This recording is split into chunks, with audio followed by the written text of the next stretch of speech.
Bismillahirrahmanirrahim. Assalamualaikum warahmatullahi wabarakatuh. Alhamdulillah ya, pada kesempatan kali ini kita bisa melanjutkan pembelajaran bab kedua di kelas 11. Nah, di bab kedua ini kita akan membahas tentang termokimia. Sebelum masuk ke pembahasan lebih detailnya, kita harus cari tahu dulu apa itu termokimia, apa yang akan kita pelajari dalam termokimia. Nah, dari judulnya saja termokimia. Termokimia ini terdiri dari dua kata, ada term dan kimia. Term di sini artinya panas dan kimia adalah reaksi kimia. Jadi reaksi lagi. Jadi termokimia ini adalah ilmu yang mempelajari tentang panas dan perubahannya dalam reaksi kimia. Jadi kita akan belajar tentang panas-panasan. Nah, yang pertama kita lihat dulu ya asas kekekalan energi. Nah, gini, kalian kalau pas lagi demam nih biasanya kan dikompres. Kalau lagi demam badan kan suhunya tuh tinggi, kemudian kita kompres dengan harapan suhunya itu turun. Nah, ternyata setelah dikompres memang ya lumayan turun si suhunya. Nah, berarti kan itu ada perpindahan panas kan ya. Nah, itu adalah salah satu aplikasi dari termokimia dalam kehidupan. Oke. Sebelum kita ke reaksi-reaksinya, kita pelajari dulu hal-hal dasar yang harus kita kuasai di dalam termokimia. Yang pertama tentang asas kekekalan energi. Nah, kenapa harus membahas kekekalan energi? Karena kan kalori itu adalah energi. Maka kita bahas dulu apa itu kekekalan energi, apa itu energi ya. Asas kekekalan energi menyatakan bahwa energi tidak dapat diciptakan atau dimusnahkan, tetapi dapat diubah dari satu bentuk ke bentuk lain. Misalnya kalau kalian membakar kayu ya, kebayangkan panasnya. Nah, sebetulnya si kalornya itu tidak hilang, tetapi diserap oleh molekul-molekul udara atau benda-benda lain di sekitarnya dan diubah menjadi bentuk energi yang lain. Misalnya menjadi energi kinetik dan lain-lain ya. Jadi sebetulnya kalau kita ngebakar sesuatu itu yang tadinya kan api panas tiba-tiba padam dan si panasnya itu pelan-pelan hilang. Sebetulnya panasnya itu tidak hilang, tetapi panasnya itu berubah ke bentuk lain. Seperti itu. Nah, asas kekekalan energi ini disebut juga sebagai hukum pertama termodinamika.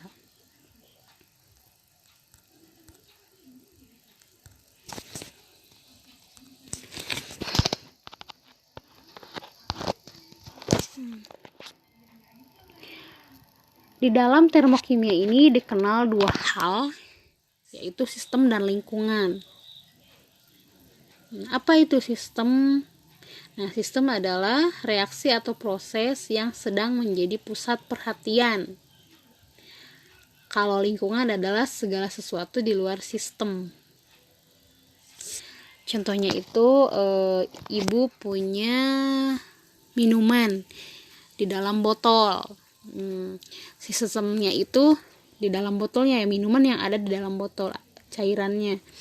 Nah, kalau lingkungan itu ya di luar selain cairan yang ada di dalam botol. Sistem itu dibedakan menjadi 3, ada sistem terbuka, ada sistem tertutup, dan yang ketiga ada sistem terisolasi. Apa itu sistem terbuka? Sistem terbuka itu adalah sistem yang dapat mengalami pertukaran materi dan energi dengan lingkungan. Contohnya itu misalkan nih kalian nyimpen air panas di dalam gelas terbuka. Nah, masih memungkinkan kan adanya pertukaran materi dan energi yang tadinya dia itu panas tapi cepet dingin. Nah, karena terjadi pertukaran materi dan energi. Kemudian yang kedua, sistem tertutup. Apa itu sistem tertutup? Sistem tertutup adalah sistem yang dapat mengalami pertukaran energi tetapi tidak mengalami pertukaran materi dengan lingkungan. Contohnya, ibu punya air panas yang dimasukkan ke dalam botol. Memang ya, pas awal-awalnya itu airnya itu panas, tapi beberapa saat kemudian, misalkan 1 jam kemudian, nah airnya itu jadi dingin, suhunya tidak panas lagi. Nah itu kan dia memang tertutup ya, tetapi masih mengalami pertukaran materi dengan lingkungan, namun energinya itu tetap ada ya dia. Jadi kalaupun suhunya turun tapi nggak sampai dingin banget gitu kan, jadi masih tetap kan energinya masih ada, namun ada pertukaran materi dengan lingkungan. Yang ketiga ada sistem terisolasi. Nah, sistem terisolasi ini tidak dapat mengalami pertukaran materi dan energi dengan lingkungan. Contohnya kalau kita nyimpen air panas di dalam termos, kan si suhunya itu relatif ini ya, tetap. Nah, pertukaran panasnya ini dapat berupa kalor atau panas atau Qi, atau juga bentuk energi lainnya yang secara kolektif kita sebut sebagai kerja atau W. Selanjutnya tanda untuk kalor dan kerja. Nah, di sini ada gambar ya. Nah, ini cairan ini namanya sistem. Kemudian segala sesuatu di luar dari larutan ini namanya lingkungan. Di sini ada tanda plus Qi ya. Nah, kalau plus Qi berarti sistem menerima kalori. Qi bertanda positif ini. Kalau Qi-nya negatif berarti sistem membebaskan kalori. Kalau lihat ya tanda panahnya plus Qi nih dari lingkungan ke sistem. Nah, kalau Qi-nya min dari sistem ke lingkungan. Kemudian ini ada W atau kerja ya, plus W tanda panahnya ke bawah nih, ada tanda panah ke bawah yang ini. Itu berarti sistem menerima kerja. Nah, kalau panahnya ke atas kemudian di sini min W berarti sistem melakukan kerja.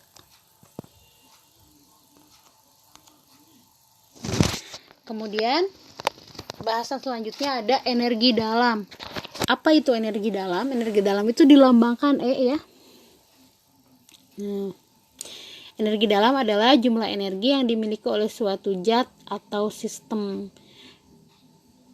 Lambangnya E. Namun dalam termokimia kita hanya akan berkepentingan dengan perubahan energi dalam. Jadi yang kita bahas di sini adalah delta E-nya. Karena kan tadi juga di awal disebutkan bahwa termokimia adalah ilmu yang mempelajari tentang perubahan panas dan hubungannya dengan reaksi kimia. Jadi perubahannya. Di sini ya ada rumusnya. Delta E sama dengan EP dikurangi ER.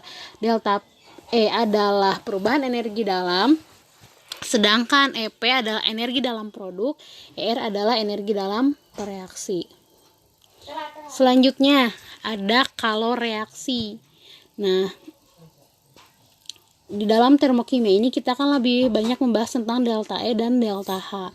Delta E ini adalah perubahan energi dalam dan delta H ini adalah perubahan entalpi. Nah, delta E ini sama dengan Qi atau kalor ditambah W kerja.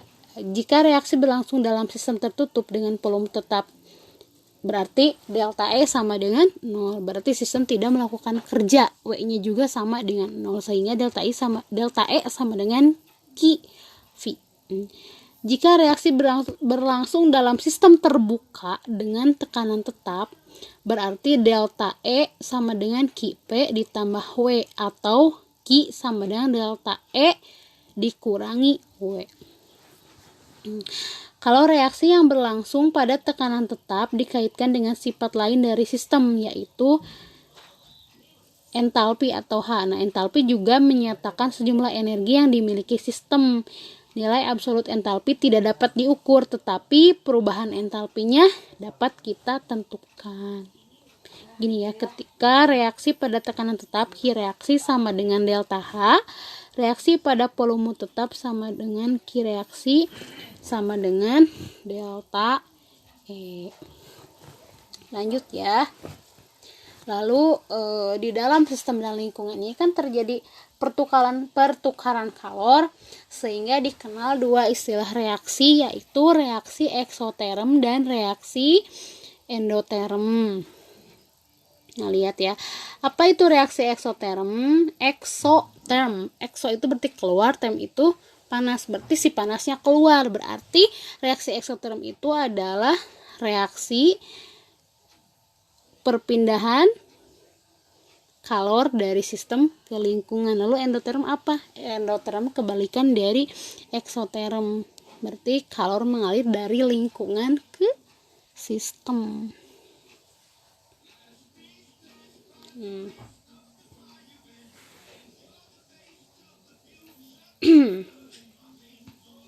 Nah, pada reaksi eksoterm,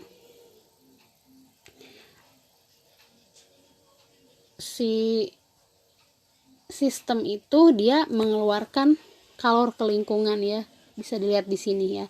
Si kalornya itu yang dari alirannya itu dari sistem ke lingkungan. Kemudian kalau yang reaksi endoterm itu sebaliknya, jadi dia menyerap kalor, menyerap energi.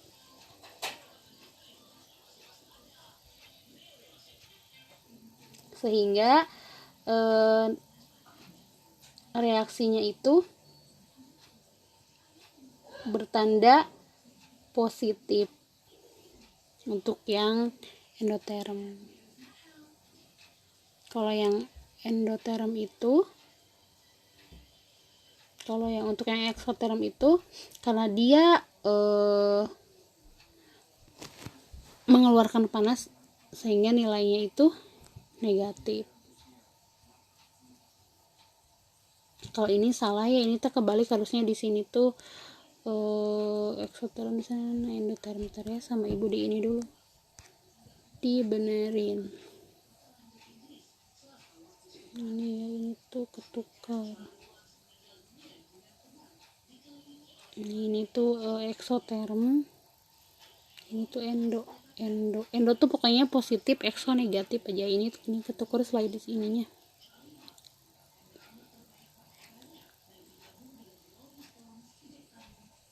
Ya.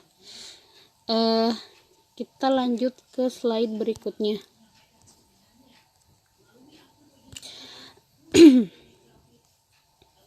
Nah, ini ada diagram tingkat energi ya. Di sini kita lihat pada reaksi endoterm terjadi perpindahan panas dari reaktan ke produk. Kemudian pada reaksi eksoterm ini lihat terjadi perubahan kalor dari reaktan juga ke produk, cuman panahnya itu lihat ini ke atas, ini ke bawah. Jadi kalau pada reaksi endoterm itu terjadi penyerapan, kalau eksoterm itu dia melepaskan.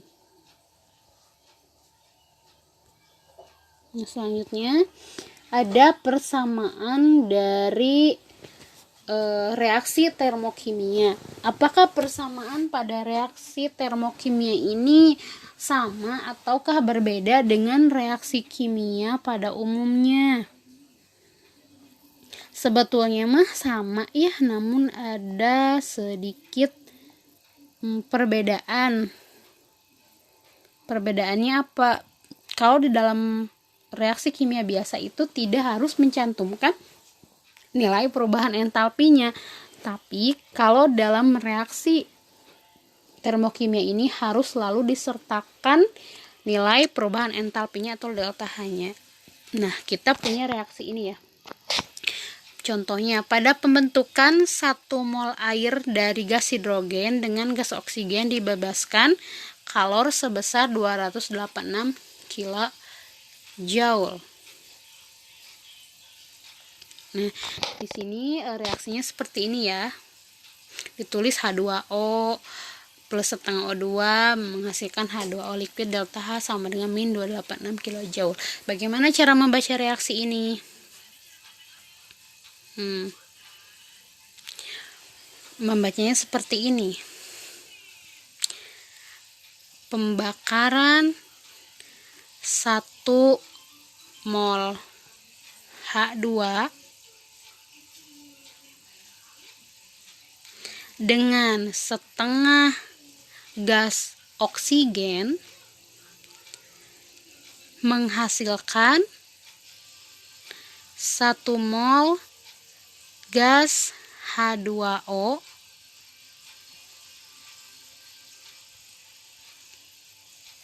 dengan membebaskan energi sebesar min 286 kJ. Kemudian kita lihat di sini ada tanda negatif ya di sini. Di sini ada kata dibebaskan sebesar min 286. Kalau dibebaskan berarti kan kalor dibebaskan nih. Kalau dibebaskan berarti terjadi perpindahan kalor dari sistem ke lingkungan, berarti reaksinya itu reaksi eksoterm. Nah, kalau penyerapan berarti reaksi endoterm, pasti nilainya itu di sininya delta H-nya positif. Jadi kalau delta H-nya negatif itu pasti reaksi eksoterm, tapi kalau delta H-nya positif berarti endoterm. Nah, reaksinya juga bisa berlangsung seperti ini. Nah, jadi kalau misalkan si reaktannya itu dikalikan dengan 2, otomatis nilai delta H-nya juga harus dikalikan 2. Selanjutnya ya, ada entalpi molar. Apa itu entalpi molar? Nah, entalpi molar ini dikaitkan dengan 2 jenis reaksinya seperti reaksi pembentukan, peruraian, dan pembakaran. Nah, entalpi molar dinyatakan dengan satuan kilojoule per mol.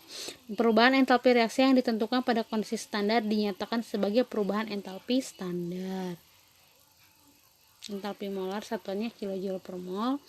Kemudian perubahan entalpi reaksi yang ditentukan pada kondisi standar dinyatakan sebagai perubahan entalpi standar.